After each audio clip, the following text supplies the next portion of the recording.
Hi hello all welcome to smiley stories. అలా వాళ్ళిద్దరూ మాట్లాడుకుంటూ వాళ్ళ అమ్మమ్మ ఇంటికి వెళ్తారు. సిరి ఇంటి దగ్గరకు వెళ్ళగానే గబగబా బండి దిగి ఇంటి లోపలికి వెళ్తుంది. వైష్ణవ్ సిరిని చూస్తూ తన వెనకాలే వెళ్తాడు. సిరి లోపలికి వెళ్ళగానే రామయ్య, ఓ రామయ్య, ఎక్కడున్నావు అని వాళ్ళ తాతయ్యని అరుస్తూ ఉంటుంది.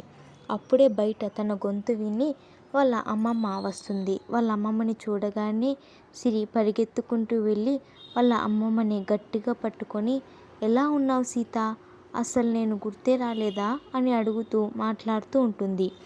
సిరి మాటలు విన్న వాళ్ళ తాతయ్య అక్కడికి వస్తాడు. సిరిని చూడగానే, సిరమ్మ, నువ్వెప్పుడు వచ్చావు, నాకు ఒక్క మాట కూడా చెప్పలేదే వస్తున్నట్టు అని అడుగుతాడు. నిన్ననే వచ్చాను రామయ్య, అయినా నువ్వేంటి ఇలా చిక్కిపోతున్నావు? ఏం సీత, నువ్వు రామయ్యని సరిగ్గా చూసుకోవటం లేదా? చూడు మా రామయ్య ఎలా అయిపోతున్నాడో.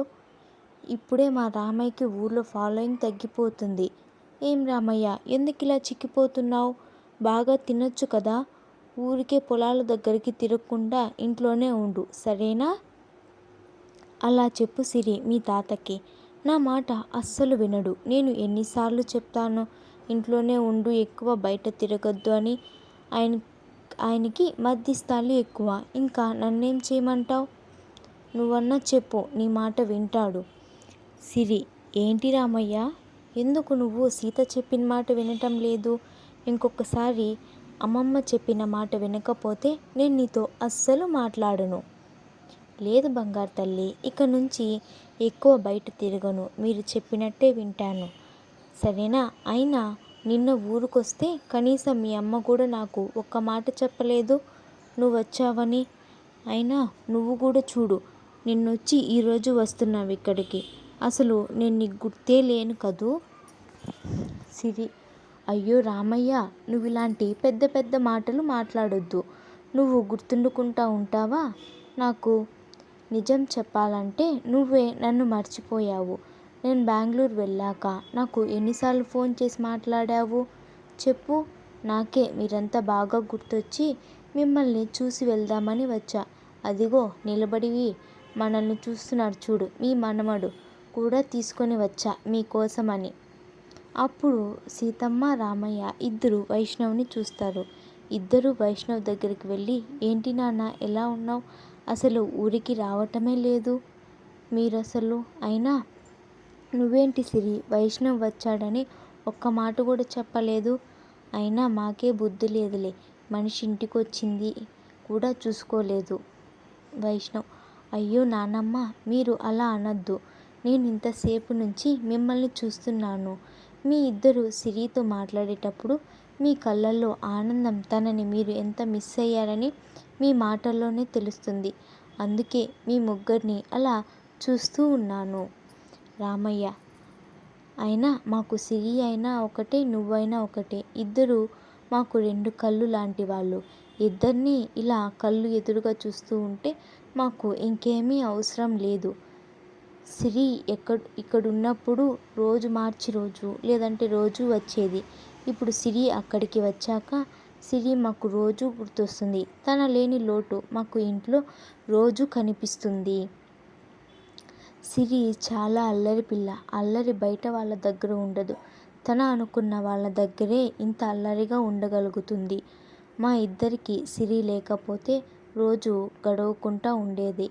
ఇప్పుడు సిరి అక్కడికి వెళ్ళిపోయాక రోజు కళ్ళల్లోనే మెదులుతుంది.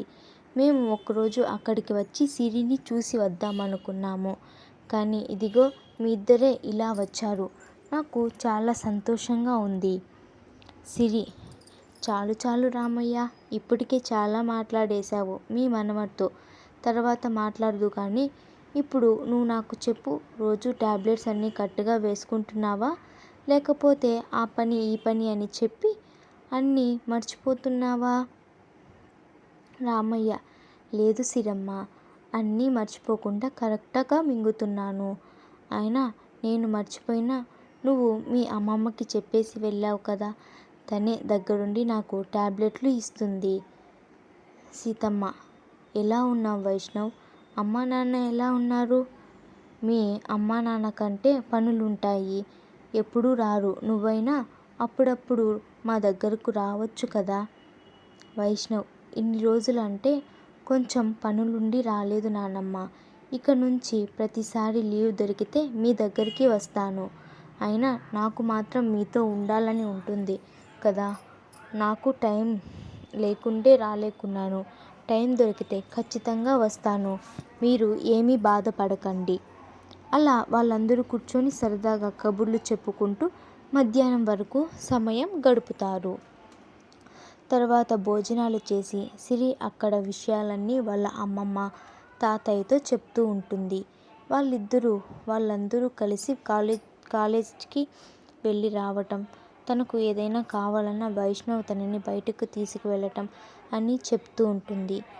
తరువాత రామయ్య: మీరు ఎప్పుడూ ఇలాగే ఎడబాటు లేకుండా జీవితాంతం కలిసిమెలిసి ఉండాలి అని చెప్తాడు.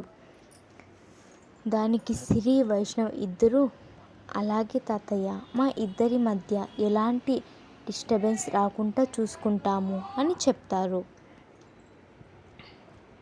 తర్వాత అందరూ కలిసి అక్కడ ఊర్లో విషయాలన్నీ మాట్లాడుకుంటూ ఉంటారు. అలా వాళ్ళు మాటల్లో సాయంత్రం కరిగి బాగా చీకటి పడుతుంది. ఇంకా లేట్ అవుతుందని అమ్మమ్మ తాతయ్యతో: నేను రేపు బయలుదేరుతున్నాను అమ్మమ్మ, మీరు జాగ్రత్తగా ఉండండి. నేను బయలుదేరేటప్పుడు మీ దగ్గరకు వచ్చి వెళ్తాను. అప్పుడప్పుడు మీ దగ్గరికి వస్తూ ఉంటాను. మీరు కూడా నా దగ్గరకు వస్తూ ఉండండి అని చెప్తుంది. తర్వాత ఇద్దరూ మాట్లాడి అక్కడి నుంచి సిరి వాళ్ళింటికి బయలుదేరుతారు. అక్కడే భోజనాలు చేసి రావటంతో రాగానే సిరి ఇక్కడ వాళ్ళ నాన్నతో ముచ్చట్లు పెడుతుంది. వైష్ణవ్ చూసి ఇంకా అక్కడి నుంచి కదలదని అర్థమై ఇలా అంటాడు: సిరి, రూమ్లోకి వెళ్ళి ఫ్రెష్ అవ్వు. అక్కడి నుంచి వచ్చి రాగానే అలానే కూర్చునేసావు. అలానే రేపు పొద్దున్నే ట్రైన్. బ్యాగ్ అంతా ప్యాక్ చేసుకున్నావా? నీకేం కావాలో అన్నీ ముందే చూసి ఎత్తిపెట్టుకో. మళ్ళీ ఏదన్నా మిస్ అయితే మళ్ళీ అత్తయ్యని, మామయ్యని రమ్మంటావు. అదేం లేదు బావా, నాకు కొన్ని ఆల్రెడీ అన్నీ ఎత్తిపెట్టుకున్నాను. అది ప్యాక్ చేసుకుంటే సరిపోతుంది. మళ్ళీ అక్కడికి వెళ్ళిపోతే మా నాన్న, నేను చాలా మిస్ అవుతాను కదా. అందుకే ఈ టైం మొత్తం నేను ఇచ్చేస్తున్నాను. నీకు కావాలంటే మా అమ్మని అప్పుగా ఇస్తా మాట్లాడటానికి. పర్లేదు తీసుకో, నేనేమీ అనుకోనులే. వైష్ణవ్: నువ్వేంటి నా అత్తని నాకు అప్పిచ్చేది? నీకు అమ్మ అవ్వకముందే నాకు అత్త అయ్యింది. నీకంటే ఎక్కువగా రైట్స్ నాకే ఉన్నాయి. నువ్వు పుట్టకముందు నేను పుట్టి అత్త అని పిలిచాను. తర్వాత నువ్వు పుట్టి అమ్మ అని పిలిచావు. కాబట్టి ఫస్ట్ నాకే సొంతం అని చెప్తాడు. అలా వాళ్ళు పోట్లాడుకుంటూ ఉంటే సుభద్ర వాళ్ళని నవ్వుతూ చూస్తూ ఉంటారు. అలా వాళ్ళు కొంచెం సేపు సరదాగా అలా మాట్లాడుకుంటారు. తర్వాత సిరి రూమ్లోకి వెళ్ళి బ్యాగ్ ప్యాక్ చేసుకుంటుంది. సుభద్ర కూడా సిరికి ఏమేం కావాలో అన్నీ ప్యాక్ చేస్తూ ఉంటుంది. అలాగే తన కోసం చేసిన పిండి వంటలన్నీ ప్యాక్ చేస్తుంది. సుభద్ర డల్గా ఉండటం సిరి గమనించి తన పక్కన కూర్చొని: ఏమైందమ్మా, ఎందుకలా ఉన్నావ్ అని అడుగుతుంది. ఏం లేదు సిరి, నువ్వు ఉన్న ఈ 2 రోజులు ఇల్లు చాలా సందడిగా ఉంది. మళ్ళీ నువ్వు రేపు వెళ్ళిపోయాక ఇంకా ఇంట్లో ఆ సందడి ఉండదు. అందుకే నువ్వు ముందు అక్కడికి వెళ్ళి చదువుతా అన్నా వద్దు, మాతోనే ఉండు అని చెప్పాను. ఇప్పుడు నువ్వు వెళ్ళిపోతే నాకు చాలా వెలితిగా ఉంటుంది. అలాగని నీ ఫ్యూచర్ కూడా మా కోసం ఆపేయమని చెప్పలేం కదా. అందుకే మాకు కష్టంగా ఉన్నా ఇష్టంగా భరిస్తున్నాము. 4 సంవత్సరాలు గడిచిపోతే తర్వాత నువ్వు ఎలాగో వైష్ణవ్ని పెళ్లి చేసుకొని అదే ఇంటికి వెళ్తావు. నిన్ను బయట వాళ్ళకి ఇవ్వకుండా నా అన్న ఇంట్లోనే ఇస్తున్నందుకు నాకు సంతోషంగానే ఉంది. ఎందుకంటే నిన్ను బయట వాళ్ళలో ఇచ్చినా వాళ్ళు నిన్ను ఎలా చూసుకుంటారని క్షణక్షణం భయపడుతూ ఉండాలా. అదే అన్నయ్య వాళ్ళ ఇంట్లో అయితే వాళ్ళు నిన్ను బంగారంగా చూసుకుంటారు, ఆ నమ్మకం నాకుంది అని చెప్తుంది. మీకు స్టోరీ ఎలా అనిపించిందో కామెంట్ చేయండి. అలానే లైక్ చేయండి, షేర్ చేయండి, సబ్స్క్రైబ్ చేయటం అస్సలు మర్చిపోకండి. Thank you for watching.